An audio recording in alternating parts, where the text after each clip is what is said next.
New Islamic knowledge T V 2.0 کے معزز دوستوں، میں شہباز عالم اور آپ تمام دیکھنے اور سننے والوں کو السلام علیکم ورحمۃ اللہ تعالی وبرکاتہ۔ ناظرین، آپ لوگ بہت دنوں سے سوچ رہے ہوں گے کہ میں اس چینل پہ کوئی اسٹوریبل ویڈیو کیوں نہیں اپلوڈ کر رہا ہوں، تو آپ لوگ کا انتظار ختم ہوا۔ آج میں آپ لوگوں کے لیے ایک کہانی لے کر کے آیا ہوں، ایک ایسے شخص کی کہانی کہ جن کا راز کبھی دلی پہ چلا کرتا تھا اور آج بھی خیر ان کا راز دلی میں چلتا ہے، اور کس طرح سے ایک بادشاہ نے ان کو شرمندہ کرنے کا سوچا لیکن وہ خود شرمندہ ہو گئے۔ تو آج ہم انہی کا واقعہ اس ویڈیو میں بیان کریں گے، تو ناظرین بنے رہیے ہمارے ساتھ اس ویڈیو میں۔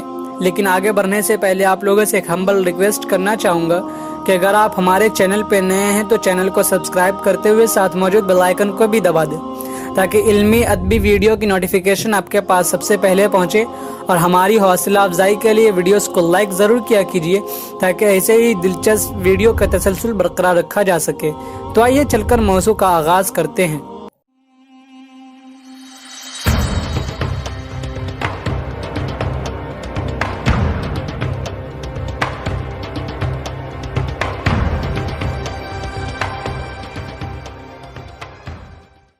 علاء الدین خلجی کی وفات کے بعد اس کا بیٹا ہندوستان کے تخت و تاج کا مالک بنا اور قطب الدین خلجی کے نام سے مشہور ہوا۔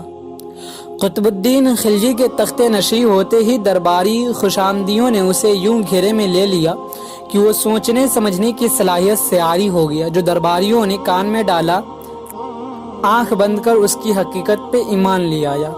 شاہی درباریوں نے دلی میں خواجہ نظام الدین کی شہرت و دبدبہ دیکھا تو آگ پر لوٹنے لگے۔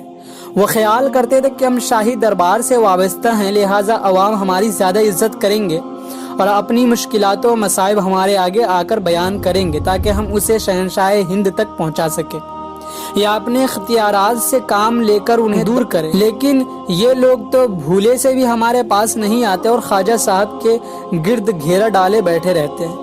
تو انہوں نے بادشاہ کو خواجہ نظام الدین کے خلاف بھڑکانا شروع کر دیا۔ قطب الدین بھی اب خواجہ سے غادر رکھنے لگا، یعنی کہ غاد بولتے ہیں کہ ایک طرح کی تکلیف جو ہوتی ہے دل میں بیٹھا کر رکھ لیتے ہیں، تو اسی کو بولتے ہیں۔ تو غاد رکھنے لگا اور ان کا وجود اپنی اور اپنی سلطنت کی سالمیت کے لیے حد درجہ خطرناک سمجھنے لگا۔ چاہتا تھا کہ کسی طرح حضرت خواجہ نظام الدین کو زخم پہنچائے، تکلیف پہنچا کر دلی سے نکلوا دے، لیکن پھر ان کی درویشی و عظمت کے آگے بے بس ہو جاتا اور سوچتا کہ کہیں یہ ہمارے حق میں ایسی بددعا نہ کر دیں کہ مجھ کو دلی کی مسند چھوڑنی پڑ جائے۔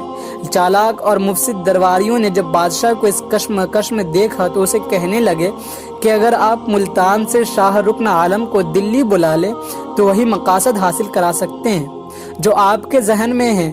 بادشاہ نے سوالیہ انداز میں درباریوں کی طرف دیکھ کر پوچھا، وہ کیسے؟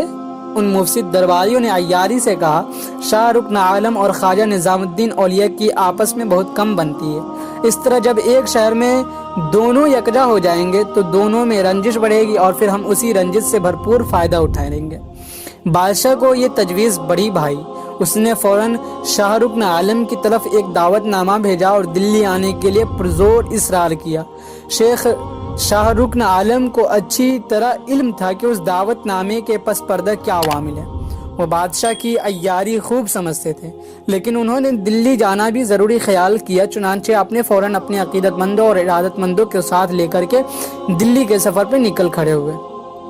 ادھر حضرت خواجہ نظام الدین اولیاء کو یہ معلوم ہو چکا تھا کہ بادشاہ اور اس کے خوشامد پسند کھلاڑی کیا کھیل کھیل رہے ہیں، تو انہوں نے اس کے توڑ کا حل یہی نکالا کہ پہلے خود شاہ رکن عالم کے استقبال کے لیے جائیں۔ اس لیے انہیں جیسے ہی اطلاع ملی کہ شاہ رکن عالم ملتان کے نزدیک پہنچ چکے ہیں تو آپ بھی اپنے ارادت مندوں، عقیدت مندوں اور مریدوں کے ساتھ دلی شہر سے نکل کر ذرا آگے جا کر رکن عالم کے استقبال کے لیے کھڑے ہو گئے۔ جیسے ہی شاہ رکن عالم دلی کے نزدیک پہنچے تو آپ کا انہوں نے پرجوش خیر مقدم کیا۔ رات بھر دونوں بزرگ ایک خیمے میں بیٹھے شرعی مسائل پر گفتگو کرتے رہے۔ صبح ہوئی تو نظام الدین اولیاء نے شاہ رکن عالم سے الوداعی مصافحہ کیا اور پھر اپنے عقیدت مندوں کے ساتھ دلی واپس کوچ کر گئے۔ شاہ رکن عالم نے بھی نظام الدین اولیاء کے جاتے ہی دلی شہر کی طرف کوچ کا حکم صادر کیا۔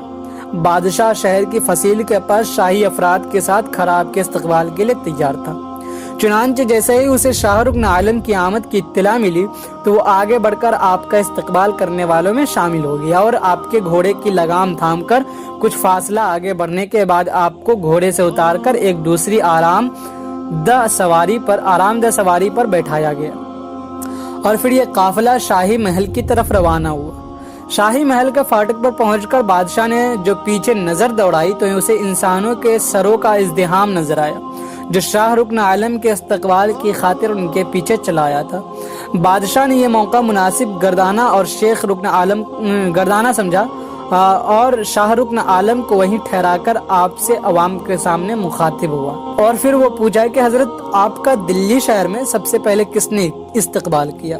شیخ رکن عالم ملتانی بھی دلی کے تاجدار کی بات خوب سمجھ رہے تھے، لہٰذا انہوں نے بلند آواز سے مجمع کی طرف دیکھ کر کہا کہ لوگوں، تمہارے اس شہر میں مجھ ملتانی درویش کا سب سے پہلے سواگت اس نے کیا جو تمہارے شہر کا سب سے زیادہ متقی اور پرہیزگار انسان ہے، جو خدا کا محبوب بندہ ہے۔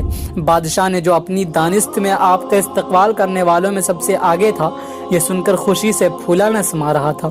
اس نے پھر بھی مزید تصدیق کے لیے آپ سے کہا کہ حضرت وہ خوش نصیب کون تھا، اس کے نام سے بھی تو مطلع فرمائیں تاکہ دلی کے لوگ جان لیں کہ ان کے شہر کا سب سے پرہیزگار اور عبادت گزار انسان کون ہے۔ یہ سن کر شیخ رکن عالم نے مجمع کی طرف مسکراتے ہوئے دیکھ کر کہا کہ لوگوں، تمہارے شہر میں داخل ہونے سے پہلے میرا جس شخص نے سب سے پہلے استقبال کیا وہ محبوب الہی خواجہ نظام الدین بدایو تھے، اور تم لوگ اچھی طرح جان لو کہ وہ دلی کے سب سے اچھے اور کے نزدیک بہت محبوب ترین بشر ہیں۔ دلی میں اگرچہ شاہ رکن عالم جب بھی تشریف لاتے تو شاہی دربار کے مہمان کی حیثیت رکھتے اور انہیں محل میں ہی قیام کے لیے مجبور کیا جاتا، لیکن آپ اپنا زیادہ وقت نظام الدین اولیاء کی صحبت میں گزارنا پسند فرماتے تھے۔ اکثر گھنٹوں دونوں بزرگ سر جوڑے یا سیر حاصل گفتگو میں محو پائے جاتے۔ لوگ دونوں بزرگان دین کی یہ مثالی سنگت اور دوستی رشک دیکھتے جو ایک دوسرے کے عہدے سے بے نیاز آپس میں دو دوستوں کی طرح باتیں کرتے رہتے۔ اکثر یوں بھی ہوتا کہ نظام الدین اولیاء اور شیخ رکن عالم دلی کی کسی مسجد میں نماز کے لیے جاتے اور جب نظام الدین نماز ختم کر پاتے تو اس جگہ آن کھڑے ہوتے جہاں شاہ رکن عالم عبادت الہی میں مشغول ہوتے۔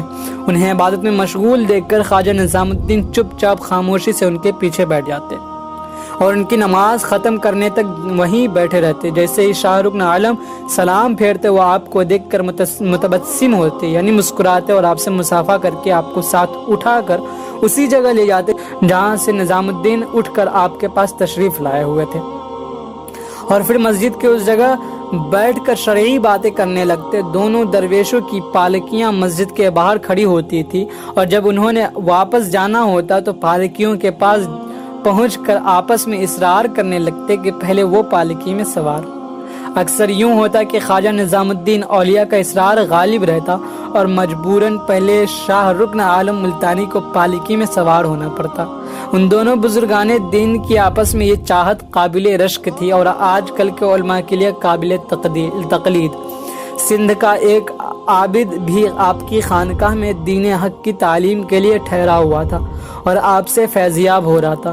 وہ دن رات آپ کی خانقاہ میں عبادت و ریاضت میں وقت گزارتا۔ خانقاہ کا لنگر عظیم الشان تھا اور وہاں کسی قسم کی چیز کی کوئی کمی نہ تھی، لہذا خانقاہ میں ٹھہرے ہوئے درویش ہر قسم کے فکر سے آزاد پوری تند سے ہوئی خدا کی عبادت میں مشغول رہتے۔